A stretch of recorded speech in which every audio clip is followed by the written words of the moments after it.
नमस्कार विद्यार्थी मित्रांनो, यश एज्युकेशनल ग्रुप कोपरगाव वैजापूर येवला अंतर्गत Sutavane school and junior college Vaijapur, Yash coaching classes Kopargaon, Yash science academy Yeola व यश अकॅडमी वैजापूरच्या माध्यमातून मी इनामदार सर MST CET साठी mathematics part first chapter number 2 matrices घेऊन तुमच्या समोर उपस्थित झाले. तर मित्रांनो, आपण आजच्या व्हिडिओमध्ये मल्टिपल चॉईस क्वेश्चन्स आपण बघत होतो आणि आज आपण या ठिकाणी पुढचे क्वेश्चन्स आपण या ठिकाणी बघणार आहोत. तर स्लाइड नंबर 91 कडे आपण या ठिकाणी चाललेलो आहोत. तर आज आपले प्रॉब्लेम्स म्हणजे संपणार आहेत. आज हा चॅप्टर आपला संपणार आहे. तर let's go to question number 76. मागच्या व्हिडिओमध्ये 75 MCQ पर्यंत आपण आलो होतो आणि आता क्वेश्चन नंबर 76 बघा. The inverse of a symmetric matrix. Shortcut फॉर्म्युले आपण ज्यावेळेस सुरुवातीला घेतले होते त्यावेळेस आपण बघितलं होतं inverse of symmetric matrix if it exist is a symmetric. या ठिकाणी स्टँडर्ड फॉर्म्युला आहे, या ठिकाणी स्टँडर्ड रिझल्ट आहे. Option is A. सिमेट्रिक मॅट्रिक्सचा इनव्हर्स हा सिमेट्रिकच असणार आहे. त्यानंतर आपण या ठिकाणी चाललोय बघा प्रॉब्लेम नंबर 77 कडे बघा. If A B C be 3 square matrices of the same order such that whenever AB is equal to AC, AB is equal to काय AC आहे, then B equal to C. AB equal to AC मध्ये B equal to C झालंय. What is this A? It means that A is its inverse and inverse कधी exist होईल if the matrix is non singular. म्हणजे option आलेला आहे B. हे कधी शक्य आहे जर नॉन सिंग्युलर असेल तरच ते शक्य आहे. तर या ठिकाणी स्टँडर्ड रिझल्ट लक्षात आला. AB is equal to AC ही जर कंडिशन असेल त्यामध्ये B equal to जर C असेल तर लक्षात आलं की या ठिकाणी मॅट्रिक्स ए हा नॉन सिंग्युलरच असणार आहे. इथे लक्षात. and so let's go to problem number 78. Problem number 78 कडे या ठिकाणी आपण चाललोय बघा. प्रॉब्लेम नंबर 78 मध्ये आपण जर बघितलं तर त्या ठिकाणी दिलेलं equation a⁵ is equal to I. काय दिलं बघा, a⁵ is equal to I दिलंय. आपण काय करत आहोत, we are going to multiply both side by A inverse. या ठिकाणी काय झालं बघा, a⁵ into A inverse is equal to I into A inverse झालंय. सो a⁵ इंटू ए इनवर्स बघा, if base is same then powers are added. So it will be a⁵ - 1 is equal to 4 आणि I matrix मध्ये I म्हणजे 1 आहे आणि 1 into A inverse is A inverse. So लक्षात आलं, आपल्याला पाहिजे होती ए इनवर्स ची value. This implies that A inverse is equal to a⁴. And correct option is D. So D is the correct option of this problem number 78. a⁴. A inverse is equal to a⁴ आहे. म्हणजे या ठिकाणी तुमच्या लक्षात आलेलं आहे का आपल्याला ए इनवर्स फाइंड करण्यासाठी ए इनवर्सनी दोन्ही left hand side right hand साइडला मल्टिप्लाय करावं लागेल. इथे लक्षात. So correct option is D. Let's go to problem number 79. Number 79 मध्ये बघा या ठिकाणी काय सांगितलंय, मॅट्रिक्स दिलाय ए इंटू ब्रॅकेट थिटा म्हणजे A is in terms of theta दिलाय. A is in terms of theta दिलाय. तिथे जर अल्फा असता तर A in terms of alpha असता. अँगल मध्ये जर येते लक्षात, समजतंय ना. या ठिकाणी इन टर्म्स ऑफ थिटा आहे आणि त्यामध्ये AB equal to I. AB equal to I आणि आपल्याकडे या ठिकाणी फॉर्म्युला आहे बघा, A into A inverse equal to I असतं. म्हणजे त्यांनी दिलंय A into B is equal to I. What does this implies? This implies that B is equal to A inverse आहे. B is equal to काय, A inverse आहे. आणि ते म्हणतात then the value of sec square theta into B आपल्याला पाहिजे. Value of sec square theta into B आपल्याला पाहिजे. तर या ठिकाणी बघा 2x2 मॅट्रिक्स आहे. 2x2 मॅट्रिक्स असल्यामुळे आपल्याला त्याचं इनवर्स फाइंड करण्यासाठी बघा आपल्याला या ठिकाणी शॉर्टकट फॉर्म्युला यूज करावा लागेल. 1 determinant of A into 2x2 matrix साठी डायगोनलचे एलिमेंट्स इंटरचेंज करा, नॉन डायगोनलचे निगेटिव्ह करा. So 1 what is the determinant of a? 1 into 1 is 1 आणि minus of minus becomes plus tan square theta. बरोबर. आणि इंटू या ठिकाणी बघितलं बघा डायगोनलचे एलिमेंट इंटरचेंज झाले 1 1, नॉन डायगोनलचे निगेटिव्ह झाले बघा या ठिकाणी मायनस थिटा आणि या ठिकाणी मायनस tan थिटाचा झाला प्लस tan थिटा. सो लक्षात आलं या ठिकाणी 1/1 plus tan square theta. We know that A inverse is equal to B आहे. So 1 sec square theta या ठिकाणी झालंय आणि is equal to 1 minus tan theta या ठिकाणी झालंय आणि या ठिकाणी tan थिटा आणि या ठिकाणी 1 आलेला आहे. येते लक्षात. आता हा sec स्क्वेअर थिटा जर b कडे घेऊन गेलो आपण बघा, it will be sec square theta into b is equal to, म्हणजे आपल्याला जी व्हॅल्यू विचारली ना बघा sec square theta into b, sec square theta into b ची व्हॅल्यू म्हणजे या ठिकाणी हा मॅट्रिक्स आहे. पण हा मॅट्रिक्स जर बघितला मित्रांनो तर या ठिकाणी a इंटू थिटा मध्ये आणि याच्यामध्ये काय फरक आहे, या ठिकाणी बघा मायनस साइन चेंज झाली. आणि we know that tan of minus theta is equal to minus tan theta आहे. tan of minus theta is equal to minus tan theta आहे. इथे लक्षात. म्हणून या ठिकाणी हा जो मॅट्रिक्स झालाय, this matrix is nothing but it is equal to a of minus theta. म्हणजे या ठिकाणी कसं बघा, जर a मॅट्रिक्स हा 1 tan theta minus tan theta आणि 1 आहे, तर या ठिकाणी बघा दिस इज a इंटू थिटा आहे ना, तर a इंटू मायनस थिटा जर आपण घेतलं तर it will be equal to, व्यवस्थित समजून घ्या बघा, 1 या ठिकाणी tan ऑफ मायनस थिटा होणार इथं, tan ऑफ मायनस थिटा या ठिकाणी minus tan of minus theta आणि या ठिकाणी तो 1 तसंच राहणार. पण लक्षात आलं या ठिकाणी बघा, we know that tan of minus theta is minus tan theta, म्हणजे मायनस साइन समोर आली आहे. So it this matrix becomes 1, this will become minus tan theta आणि मग हा मायनस आणि minus becomes plus tan theta आणि तो झालाय 1. so what is this? This is a into a of minus theta and this is also a of minus theta. so या ठिकाणी लक्षात आलं, the correct option is B of problem number 79. so या ठिकाणी बघा प्रॉब्लेम नंबर 79 चा correct option आहे B.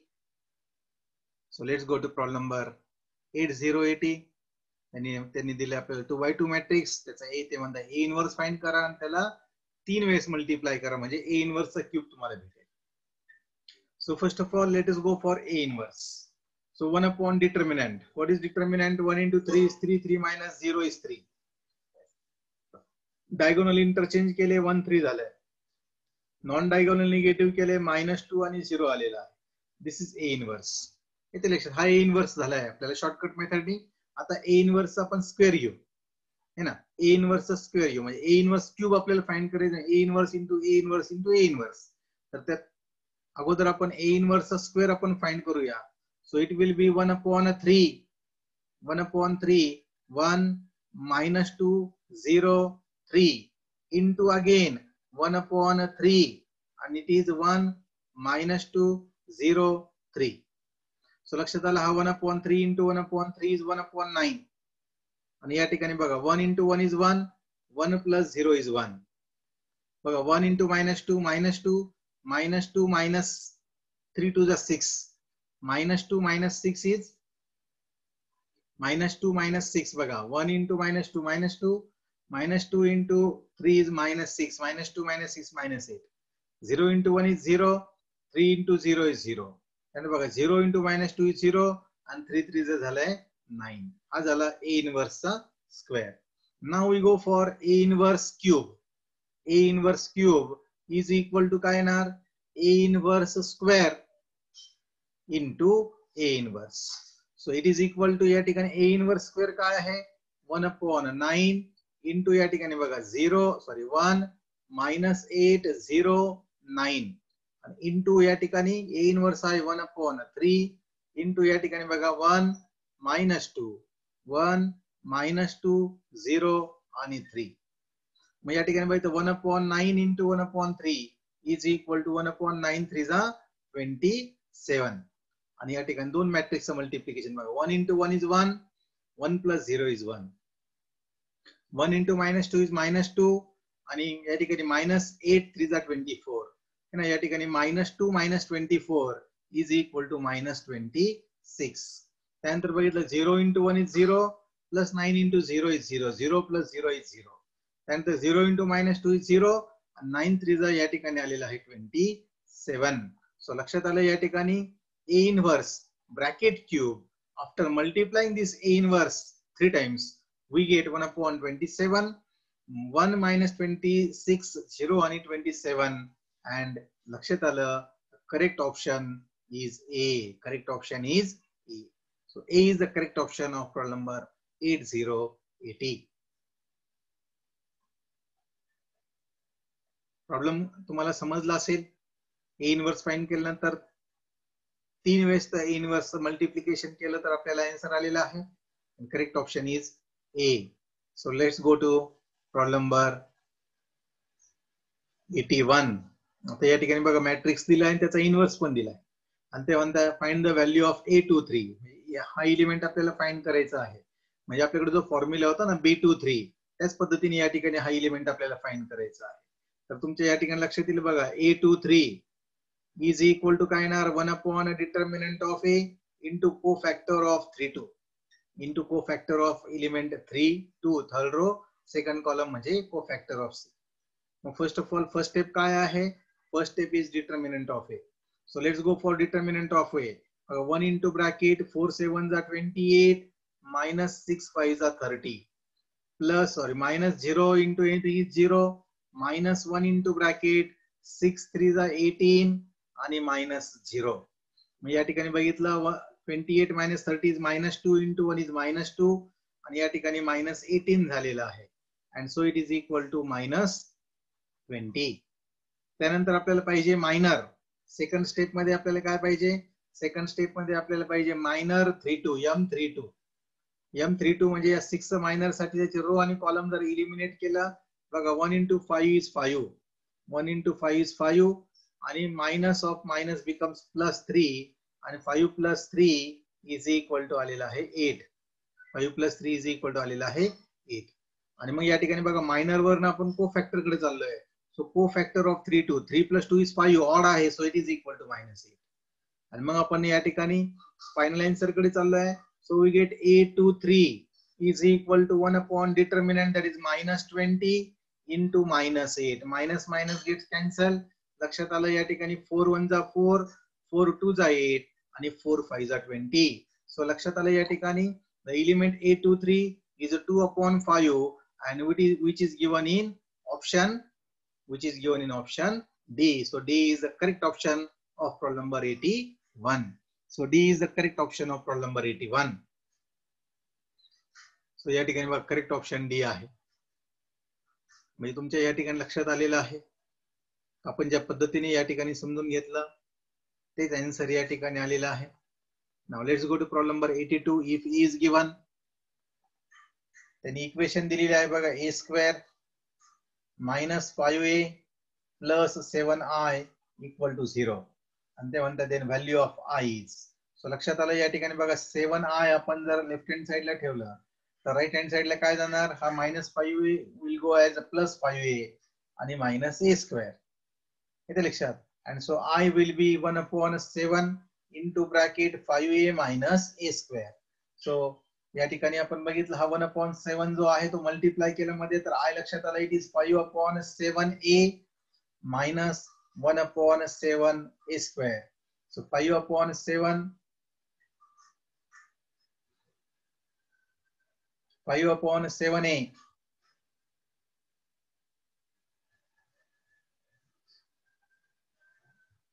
आणि -1 upon 7 a square पाहिजे होतं पण असं या ठिकाणी दिसत नाहीये. तर या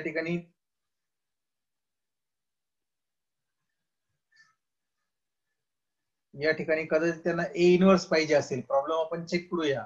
कदाचित ए इनवर्स आपल्याला पाहिजे असेल तर आपण या ठिकाणी परत आपण प्रॉब्लेम सॉल्व्ह करतो. a स्क्वेअर -5a + 7i या इक्वेशनला जर ए इनवर्स ने मल्टिप्लाय केलं बघा a square into a inverse -5a into a inverse आणि +7i into a inverse is equal to 0. So लक्षात आलं या ठिकाणी a square into a inverse is a -5i आणि +7a इनवर्स आलेला आहे इज इक्वल टू 0. आणि मग लक्षात आलं बघा 7a inverse is equal to 5i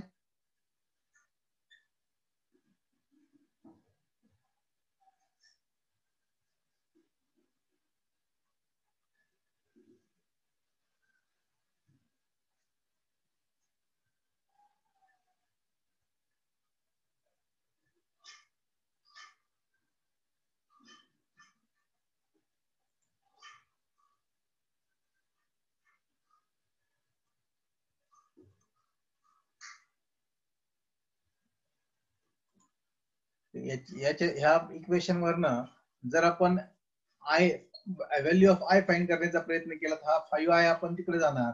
so लक्षात आलं 5i इज इक्वल टू आलंय a plus 7a inverse. a plus 7a inverse.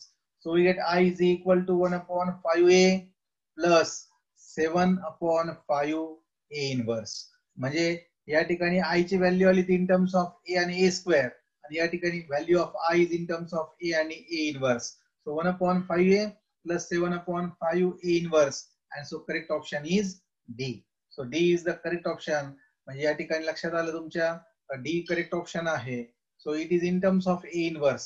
In terms of A inverse आपल्याला पाहिजे होतं. सुरुवातीला आपण in terms of A square find केलं होतं. So it is in terms of A square. So correct option is D. Let's go to problem number 83. आता बघा in terms of A inverse आपल्याला ए इनवर्सची व्हॅल्यू पाहिजे. So ही जी equation दिलेली आहे ए square minus A plus I equal to 0 त्याला जर ए इनवर्सने मल्टिप्लाय केलं it will be A square into A inverse minus a into a inverse plus I into a inverse is equal to 0 multiplied by anything is 0. So a square into a inverse is a minus a into a inverse is I plus I into a inverse is a inverse is equal to 0 and this implies that a inverse is equal to I minus a minus I plus zala and a minus zala. So I minus a and it is given in option C. So या ठिकाणी लक्षात आलं बघा I minus A. So C is the correct option of problem number 83. Let's go to problem number 84. Problem number 84 मध्ये बघा या ठिकाणी 1005 आहे. A raised to 1005 plus A raised to 1004 is equal to I आहे. मग यातनं आपण A raised to 1004 आपण जर कॉमन काढलं तर ब्रॅकेट मध्ये काय राहतं बघा a प्लस 1 1 म्हणजे i is equal to i ना मॅट्रिक्स मध्ये 1 म्हणजे i असतं. मग लक्षात आलं या ठिकाणी आपल्याला पाहिजे a रेस टू 4 चा इनवर्स. मग हा a रेस टू 4 इकडे आहे तो जर तिकडे गेला तर a इनवर्स होणार. सो लक्षात आलं बघा a plus i is equal to i है ना. या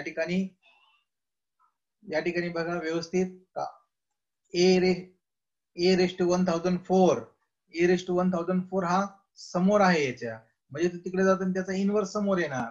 so a raise to 1004 inverse into i. So लक्षात आलं a plus i is equal to i म्हणजे 1 असतं 1 मल्टिप्लाइड बाय एनिथिंग. लक्षात आलं a raise to 1004 inverse is equal to a plus i and it is given in option C. So C is our correct option. है ना. मग या ठिकाणी correct option काय आलेला आहे बघा C आलेला आहे.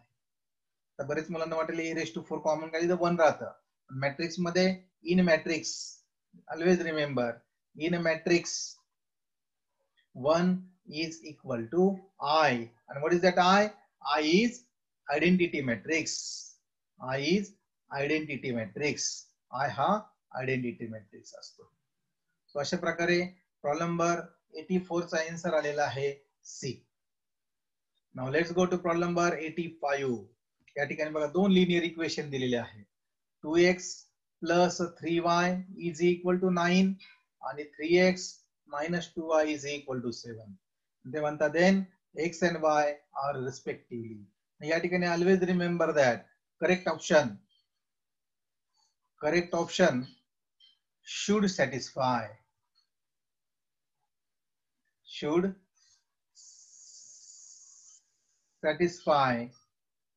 all equations. मग आपण हे ट्राय करू बघा. ए ऑप्शन आपण चेक करूया. ए एक्स ची व्हॅल्यू 3 आणि वाय ची व्हॅल्यू 1 आपण इथं टाकलं तर बघा पहिली इक्वेशन 2 into 3 एक्स ची व्हॅल्यू 3 आहे आणि प्लस वाय ची व्हॅल्यू 1 आहे. सो 2 3 झालं 6 प्लस 3 1 जा 3 इज इक्वल टू 9 आलं आणि या ठिकाणी बरोबर आलेलं आहे. दुसरं ऑप्शन या ठिकाणी बघा 3 into 3 minus 2 into 1. So 3 3 is 9 9 minus 2 is equal to 7 आणि बघा दोन्ही ऑप्शन या ठिकाणी सॅटिस्फाय झालेले आहे. सो लक्षात आलं इट इज करेक्ट ऑप्शन है ना. सो लक्षात आलं A is the correct option because it satisfies both the equation. So correct option is A. या ठिकाणी फक्त सॅटिस्फायच आहे त्याच्यामुळे या ठिकाणी आपल्याला फक्त व्हॅल्यूज पुटअप करून आन्सर येणार आहेत. सो लक्षात आलं का? प्रॉब्लेम नंबर 86 कडे चाललो बघा. 3 इक्वेशन दिलेले आहेत. ते म्हणतात then the values of X Y Z. म्हणजे मग या ठिकाणी आपण काय करू? ए ऑप्शन बघूया है ना. एक्स ची व्हॅल्यू 1, वाय ची 3 आणि झेड ची 2 आहे. पहिले इक्वेशन मध्ये आपण टाकू बघा. एक्स ची व्हॅल्यू 1 आहे. एक्स ची व्हॅल्यू काय आहे? 1 आहे. म्हणजे या ठिकाणी तुमच्या लक्षात ए ऑप्शन आपण चेक करतोय. तिथं आहे X plus Y plus Z. X ची व्हॅल्यू आहे 1 plus 3 plus 2. 1 plus 3 4 plus 2 is equal to आलेला आहे 6 आणि या ठिकाणी पण 6 आहे. हे बरोबर आहे. बरोबर. दुसरी इक्वेशन बघा. X minus Y plus 2z है ना. 2z. एक्स ची व्हॅल्यू 1 मायनस वाय ची व्हॅल्यू 3 प्लस 2 इंटू झेड ची व्हॅल्यू आहे 2. So it is equal to 1 minus 3 is minus 2 plus 4 is equal to 2. पण लक्षात आलं इथं 5 आहे. So लक्षात आलं ही सॅटिस्फाय करत नाहीये. So A is not correct option. Let's go to B. या ठिकाणी B ऑप्शन मध्ये बघा 1 2 3 आपण बघतोय. 1 x plus y plus z is equal to 1 plus 2 plus 3 is equal to 6. Satisfy होत आहे. दुसरी इक्वेशन बघा. x minus y plus 2z is equal to x is 1 minus y is 2 plus 2 into 3. So लक्षात आले it is minus 1 plus 6 is equal to आलेला आहे 5 आणि या ठिकाणी 5 आहे. ऑप्शन सॅटिस्फाय होत आहे. आणि तिसरी इक्वेशन बघा. 2x plus y minus z आणि लक्षात आलं 2 into 1 is 2 प्लस y ची व्हॅल्यू आहे 2 आणि मायनस z ची व्हॅल्यू आहे 3. So it is equal to 4 minus 3 is equal to 1. आणि तिसरी इक्वेशन पण या ठिकाणी सॅटिस्फाय होते. So correct option. सो या ठिकाणी लक्षात आलं correct option is B. So B is the correct option of problem number 86. आणि या ठिकाणी बघा लक्षात आलं मित्रांनो अशा किती लिनियर इक्वेशन आपण घेतल्या तर फक्त ऑप्शन सॅटिस्फाय करणार की नाही करणार. जो ऑप्शन सॅटिस्फाय करणार आहे that will be the correct option. असं आपण या ठिकाणी कन्सिडर केलं तर आपल्याला इझिली हे प्रॉब्लेम सॉल्व्ह करता येते. त्यासाठी मी जास्त प्रॉब्लेम या ठिकाणी घेतलेले नाहीये. Correct option should satisfy the linear equation. आणि या ठिकाणी तुमच्या लक्षात आलं की या प्रॉब्लेमचा आन्सर सुद्धा ऑप्शन बी आहे. Because x equal to 1, y equal to 2 and z equal to 3 satisfies all the three equations. इथे लक्षात. आणि मित्रांनो अशा प्रकारे या ठिकाणी आज आपला हा चॅप्टर संपत आहे. तर मॅट्रायसेस हा चॅप्टर आपण एंट्रन्सच्या दृष्टिकोनातून भरपूरसे शॉर्टकट्स यूज करून भरपूरसे प्रॉब्लेम्स आपण या ठिकाणी घेतलेले आहेत. 86 प्रॉब्लेम्स आपण सॉल्व्ह केलेले आहे. आता 86 प्रॉब्लेम सॉल्व्ह केले. 86 प्रॉब्लेमची परफेक्ट प्रॅक्टिस केली म्हणजे काम संपलं का? नाही. आपल्याला अजूनही प्रॅक्टिस करावी लागणार आहे. Because perfect practice makes man perfect. Practice he perfect झाली पाहिजे. फॉर्मल प्रॅक्टिस नको है ना. फॉर्मल प्रॅक्टिस नको. प्रॅक्टिस कशी पाहिजे? परफेक्ट पाहिजे. परफेक्ट प्रॅक्टिस केली तर सक्सेस हा गॅरंटेड ट्रिमेंडस असणार आहे है ना. गॅरंटेड ट्रिमेंडस सक्सेस भेटणार आहे. तर परफेक्ट प्रॅक्टिस साठी आपल्याला अजूनही मल्टिपल चॉईस क्वेश्चन व्हेरियस पब्लिकेशनचे नोट्स आपल्याला बघावे लागतील. त्यामध्ये प्रॉब्लेम सॉल्व्ह करावा लागेल आणि अजून प्रॅक्टिस करावी लागेल. तत्पूर्वी आपल्याला शॉर्टकट फॉर्म्युले पाठ करावे लागतील. या चॅप्टर मध्ये असणारे शॉर्टकट फॉर्म्युले आपल्याला या ठिकाणी पाठ करावे लागेल. आणि शॉर्टकट फॉर्म्युले जोपर्यंत पाठ होत नाही तोपर्यंत मल्टिपल चॉईस कडे जाण्याचा काही अर्थ नाहीये. सो मित्रांनो या ठिकाणी मी तुम्हाला कळकळीची विनंती करतोय. एंट्रन्स साठी जर तुमची तयारी तुम्हाला करायची आहे तर सर्वप्रथम तुम्हाला शॉर्टकट फॉर्म्युले पाठ करावे लागतील. शॉर्टकट फॉर्म्युला तुम्ही जास्त वेळ घ्या. फॉर्म्युले एकदा पाठ झाले तर प्रॉब्लेम खूप फटाफट सॉल्व्ह होतील. आणि तुम्ही फक्त प्रॉब्लेमच सॉल्व्ह करत बसले, सोल्युशन बघून बघून जर प्रॉब्लेम सॉल्व्ह करत बसले, it will not make a difference. It will not make a change है ना. तर तुम्हाला तुमच्या नॉलेज मध्ये काही फारसा फरक पडणार नाही. कारण तुम्ही सोल्युशन बघून या ठिकाणी प्रॉब्लेम सॉल्व्ह करताय. ऍक्च्युली काय झालं पाहिजे होतं? पहिले फॉर्म्युले पाठ करा आणि मग क्वेश्चन घ्या. ऑटोमॅटिकली तुम्ही सोल्युशन पर्यंत तुमचे स्वतःचे सोल्युशन तुम्ही तयार करू शकता. इथे लक्षात. कारण आपण या ठिकाणी बघितलं त्यांनी दिलेले सोल्युशन आपण तिकडे गेलोच नाही. आपण आपल्या पद्धतीने सोल्युशन फाइंड केले. आपल्या पद्धतीने आपण आन्सर घेतलेले आहे. इथे लक्षात. मित्रांनो माझी कळकळीची तुम्हाला विनंती आहे शॉर्टकट फॉर्म्युले पाठ करा आणि आन्सर पर्यंत पोहोचा. तर मी नामदार सर आज या ठिकाणी तुमची रजा घेतोय. आपण पुढच्या चॅप्टरला पुढच्या व्हिडिओमध्ये भेटूया. धन्यवाद. Thank you very much.